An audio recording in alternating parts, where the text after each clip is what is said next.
Salam saudara, salam sejahtera dalam kasih Tuhan kita Yesus Kristus. Kebenaran hari ini 26 April berjudul Keberhargaan Diri.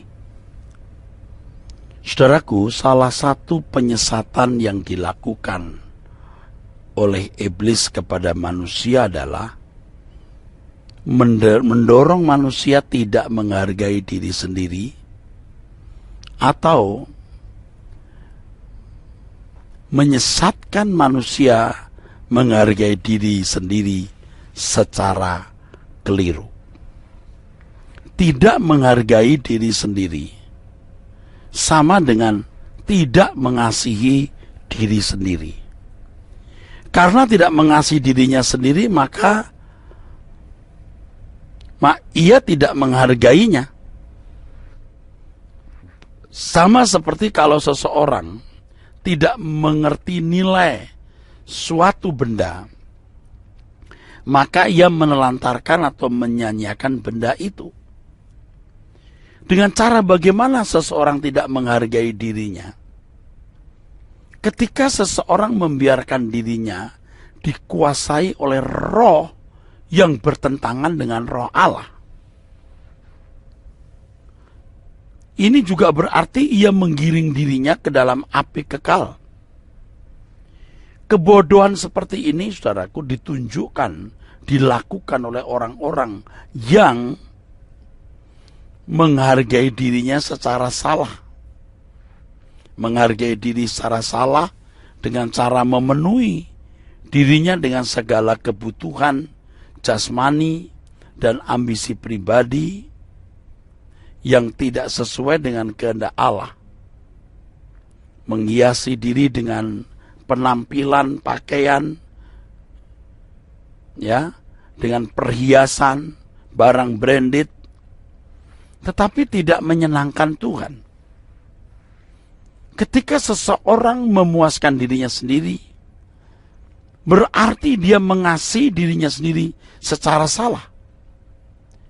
Dia menghargai dirinya sendiri secara keliru. Tetapi ketika seseorang berusaha memuaskan hati Tuhan, maka berarti ia menghargai dirinya dengan benar. Mengapa demikian? Sebab manusia memang tercipta hanya untuk Tuhan, saudara.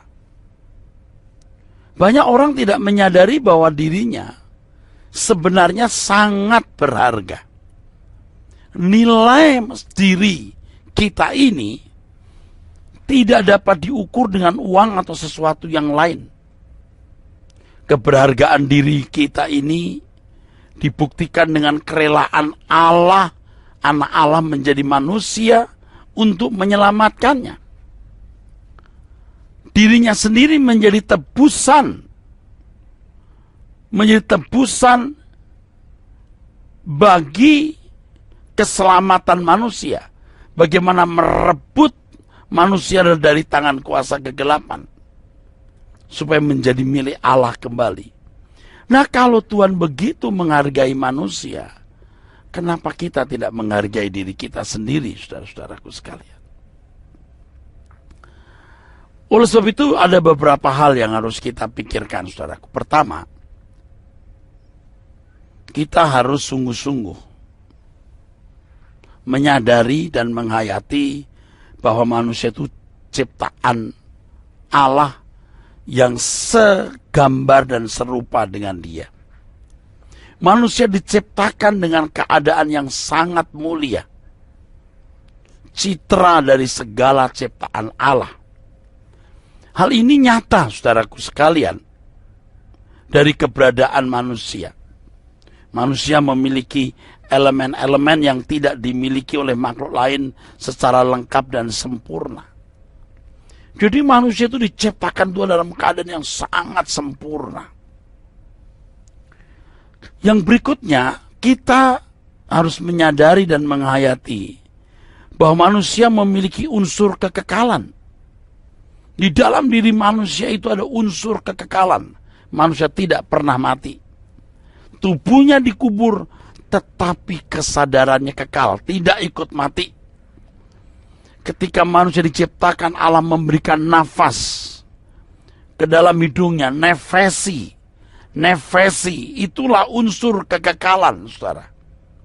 Unsur kekekalan yang dimiliki manusia, yang membawa manusia kepada kehidupan yang beresiko tinggi. Apakah dia masuk surga kekal atau neraka kekal? Itulah sebabnya Tuhan Yesus berkata, apa gunanya seseorang beroleh segenap dunia kalau ia membinasakan dirinya. Jadi manusia itu makhluk yang mahal, yang berharga. Mengapa? Sebab manusia adalah makhluk kekal. Yang ketiga, kita harus menyadari dan menghayati bahwa Allah mempunyai rencana kekal atas masing-masing individu. Pada kenyataannya banyak orang tidak tahu bahwa setiap kita ini menanggung, memuat rencana Allah yang luar biasa. Pola rencana kekal Allah itu sudah nampak dalam kisah Kejadian. Manusia diciptakan untuk bersekutu, melayani, dan mengabdi kepada Tuhan. Manusia hendak dijadikan kawan sekerja Allah yang kekal. Sangat besar kemungkinan bahwa manusialah yang dirancang untuk mengalahkan iblis. Kalau Tuhan berkata taklukkan bumi, itu berarti manusia harus menyingkirkan semua yang mengganggu pengelolaan alam semesta ini. Di dalamnya termasuk, saudaraku sekalian,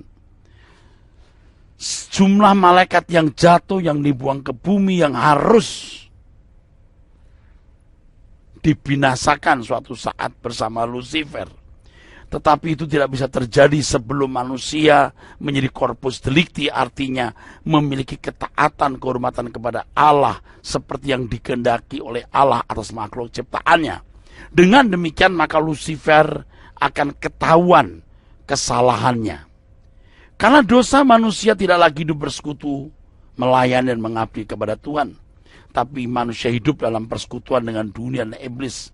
Manusia memberontak kepada Allah sehingga manusia melayani dirinya sendiri dan mengabdi kepada dosa. Manusia menjadi budak dosa. Manusia telah kehilangan maksud dan tujuan dirinya diciptakan Tuhan. Apakah jika sedemikian berarti manusia tidak berharga lagi di hadapan Tuhan?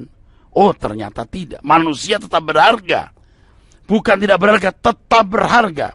Yang karenanya Tuhan Yesus diutus oleh Bapa di surga untuk menyelamatkan manusia. Nah, Tuhan begitu menghargai diri kita. Kita harus menghargai diri kita sendiri.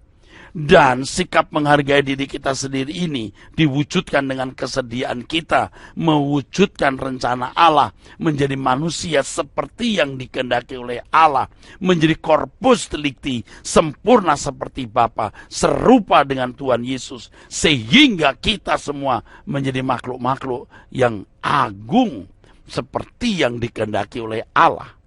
Selain menjadi corpus delicti yang membuktikan kesalahan Lucifer, kita juga dilayakkan masuk rumah Bapa, menjadi anggota keluarga kerajaan Allah dan akan dimuliakan bersama-sama dengan Tuhan Yesus pada waktunya nanti. Dengan penjelasan ini seharusnya kita memahami bahwa kalau kita hendak menjadi benar-benar berharga, kita harus bergumul untuk meningkatkan kehidupan rohani kita, menuju kesempurnaan seperti Bapa atau serupa dengan Tuhan Yesus. Orang-orang yang tidak berkeberadaan seperti ini, artinya tidak melakukan kehendak Bapa, tidak sungguh-sungguh berjuang untuk mencari perkenanan di hadapan Allah, dia tidak akan pernah menjadi anggota keluarga kerajaan. Dengan demikian, apakah seorang menjadi berharga atau tidak berharga? Tergantung individu. Tergantung masing-masing kita. Orang yang menghargai dirinya sendiri, orang yang akan berjuang membuat dirinya menjadi serupa dengan Tuhan Yesus Kristus. Kiranya kebenaran ini, saudaraku sekalian, memberkati kita semua. Sola Gracia.